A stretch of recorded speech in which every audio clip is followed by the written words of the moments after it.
क्या भारत के पास भी है अमेरिका जैसा R9X हेलफायर हथियार? क्या भारतीय सेना भी अमेरिका की तरह ड्रोन हमला करके अल जवाहिरी जैसे आतंकियों को मार सकती है? और क्या भारतीय सेना भी पाकिस्तान में ऐसे ड्रोन अटैक करके मौलाना मसूद अजहर और दाऊद इब्राहिम जैसे आतंकियों का खात्मा कर सकती है? आज बात इन्हीं मुद्दों पर। नमस्कार, मैं हूं अविनाश और आप देख रहे हैं अनकट।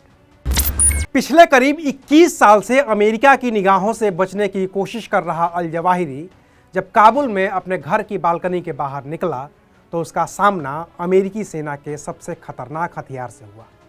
यह हथियार था R9X हेलफायर, जिसने पलक झपकते ही अल जवाहिरी जैसे खतरनाक आतंकी का काम तमाम कर दिया।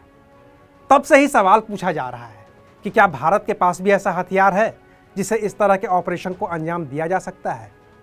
तो इस सवाल का जवाब है हाँ, भारत के पास भी अमेरिका जैसा R9X हेलफायर है।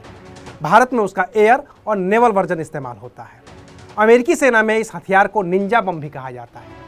इंडियन एयरफोर्स ने 3 साल पहले जब अमेरिका से अपाचे हेलीकॉप्टर खरीदे थे तो उन हेलीकॉप्टर में भी R9X हेलफायर मिसाइल लगी हुई थी। इसके अलावा अमेरिका अपनी नौसेना के MH-60R यानी रोमियो हेलीकॉप्टर में भी हेलफायर मिसाइल का इस्तेमाल करता आया है।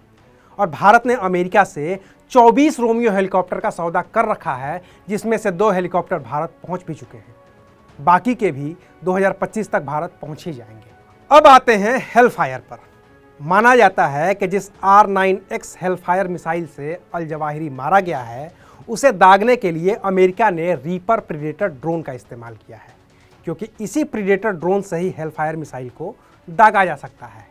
हेलफायर को heliborne laser fire and forget missile भी कहा जाता है, जिसका लॉन्गबो वर्जन भी आ चुका है जो रडार आधारित है। इंडियन एयरफोर्स के अपाचे हेलीकॉप्टर में हवा से ज़मीन पर मार करने वाली हेलफायर लगी हुई हैं। एक अपाचे हेलीकॉप्टर में कुल 8 हेलफायर मिसाइल एक साथ लग सकती हैं। इन हेलफायर मिसाइल का वजन 47 किलो होता है, जिसकी रेंज 7 से 11 किलोमीटर के बीच होती है। हालांकि अमेरिका ने अल जवाहिरी को मारने के लिए हेलफायर मिसाइल के जिस वर्जन का इस्तेमाल किया है वो सीक्रेट वर्जन है, जिसे R9X कहते हैं। इस मिसाइल का वजन तो आम हेलफायर मिसाइल जैसा ही होता है, लेकिन इसमें बारूद की बजाय ब्लेड का इस्तेमाल होता है। इसकी वजह से निशाना सटीक लगता है और जिस पर निशाना लगाया जाता है उसके अलावा किसी और के मारे जाने या घायल होने का खतरा कम होता है। इसलिए इसे निंजा बम भी कहते हैं। अल जवाहिरी को मारने से पहले भी अमेरिका इस हेलफायर मिसाइल का इस्तेमाल कई बार कर चुका है। अब आते हैं उस सवाल पर कि जब भारत के पास ये तकनीक है तो फिर भारत इसका इस्तेमाल क्यों नहीं करता है, और क्यों नहीं इसका इस्तेमाल करके पाकिस्तान में बैठे मौलाना मसूद अजहर और दाऊद इब्राहिम को ठिकाने लगा देता है? तो इसका सीधा सा जवाब है कि भारत पाकिस्तान पर उस तरीके से दबाव नहीं बना सकता है जैसा दबाव अमेरिका का है। पाकिस्तान अमेरिका के एहसान तले दबा हुआ है। उसे हमेशा पैसे की ज़रूरत होती है और अमेरिका उस ज़रूरत को पूरा करता रहता है। बदले में अमेरिका कभी पाकिस्तान के एबटाबाद में बैठे लादेन को मार गिराता है तो कभी पाकिस्तान की मदद से काबुल में बैठे अल जवाहिरी को। और जब तक भारत पाकिस्तान के सामने ऐसी मजबूरी नहीं पैदा कर देता कि पाकिस्तान को भारत के आगे घुटने टेकने पड़े, तब तक भारत को इंतज़ार करना ही पड़ेगा, क्योंकि मसला अंतर्राष्ट्रीय है और पाकिस्तान के सिर पर अमेरिका का हाथ भी है। अगर भारत पाकिस्तान में घुसता है तो फिर पाकिस्तान ठीक उसी तरह से दोहा समझौते की दुहाई देने लगेगा जैसी बात अब अफगानिस्तान की सत्ता पर बैठे तालिबानी कर रहे हैं।